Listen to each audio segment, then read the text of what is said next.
Okay, so those of you that went through the truck module, we had the class that was finding the truck in space. You guys remember that? It was like trying to find the truck in scrambles or find it in places you may not ordinarily see it, but just like being able to spot it in transitions. This is the equivalent to the to that class when we're talking about the triangle. So here's what we're going to start with is this drill here. We're going to sit like this, like we're BFF, just like this. All right, and I'm gonna put my arm around you and you're gonna put your arm around me just like that. Now I'm gonna jump on you, so don't fall down, right? Yes. Be strong. I'm just gonna put my weight now on my hand and my weight on my leg, right up here on the back of his neck. And I'm just gonna lift up and I'm gonna shoot my leg through all the way around to the other side. And when my hand comes off the ground, I'm gonna be in the home base. That's the whole drill. Okay? We're gonna do it slow like that, okay guys, don't worry. But as you get the hang of it, you're gonna see, after like 3 or 4 reps, you're gonna go, oh, this is pretty easy. This is not that hard. I'm gonna play here. He's gonna take the underhook, and I'm gonna put my arm around him right here. So look, I know this is kinda, like put your arm back down, son. Don't touch me in the weird. He's taking an underhook. If you'll recognize it as that, go ahead, then this class is gonna make a lot more sense.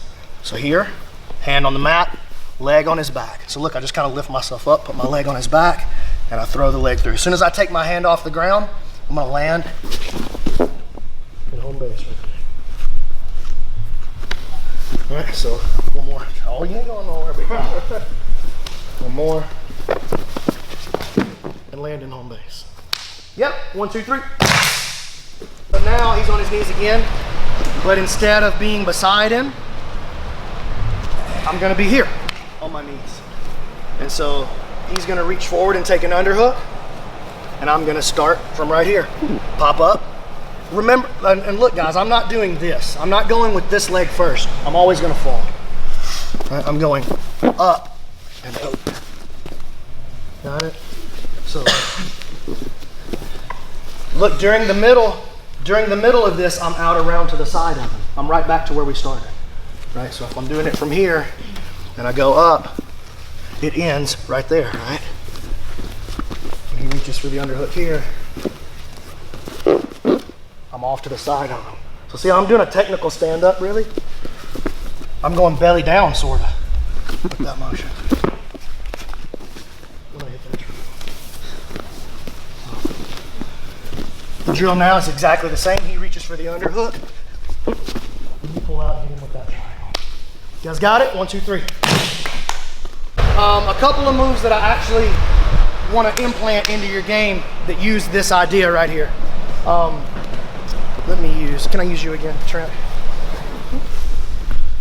We're gonna start from the closed guard and we're gonna do like the most basic jiu-jitsu move of all time, the hip bump sweep, right? So this happens when he puts, like say I'm controlling his posture real well, but dude, Trent's not the kind of dude who just lays here and lets you control his posture. He decides he wants to push up and posture up. He puts a push away from me. And if I just let Trent do that, I'm really not gonna be able to stop him. Okay, so this particularly is happening when they're pushing either on the floor or on your chest. If they're pushing on your hips, like start doing that by pushing on my hips. I can keep you from getting away from me so well because your posture is forward a little bit. And he had to put his hand on the mat to stop that, right? Mm-hmm. So when he starts to push up and away, I'm gonna feel like, okay, there's no way I'm stopping him from doing that. And when I feel that rewind. When I feel that that is the case, let's go super slow here. I'm gonna open my base. I'm gonna keep what I have and look how, no, keep your hand back on the mat where it just was. What is this thing he has on this side? It's an underhook. So I just have to follow, keep going with your moment. I just have to follow his momentum and hit, don't fall, and hit him with that hip bump. He has to put his hand down in order to stop from falling.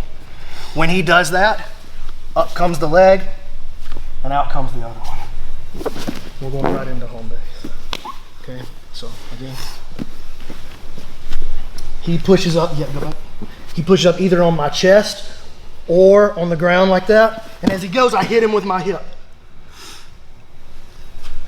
I hit him with my hip. This is, look, remember, this is when he has an underhook, right? Like, you see where his hand was? Go back to where, not Tom. Right, that would have been a mistake if I would have done that. I would have tried to throw my hip up and he'd have framed it off, and I would have ended up back down here, and now Trent's loose. He's about to hit me in my face. All right, so he goes up. I hit him with that. Well, I'm trying to knock him unconscious with my hips if I can. That would be fine. And now the leg comes up and over, and I go belly down, sit him into that home base position. Okay, you guys handle it? Make sure that the triangle, the hip bump sweep, is a real offering. Like if you just kind of tag him, he's not gonna feel like he has to put his hand down.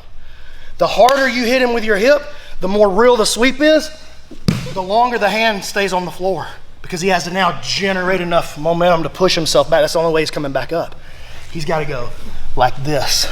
So when you hit him, stick him back here on an angle, boom, and open that gap wide. Hang the weight, belly down with a technical stand up, and you should be right into home base. Honestly, this is one of the most predictable moves in all of jiu-jitsu. If you can just convince a guy to do that, and once you get the hang of this, you can, maybe the best triangle setup there is as far as like percentage of the time that it works to get you at least into a threatened triangle. Works almost every time.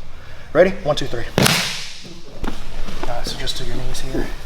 And now, this is, I used to do this to Jorge all the time. I did it to Jorge every time until he started leading with his elbow like this. So he started defending my seated guard attack with his elbow like this. And you'll see here in just a second why I stopped doing the triangle. Right now, look, I'm gonna throw the hip bump from here. So as we get to start playing, that's it, right there. When I see him come forward, I'll push him back a little bit, and if he relaxes right there and he doesn't fight me back, that's it.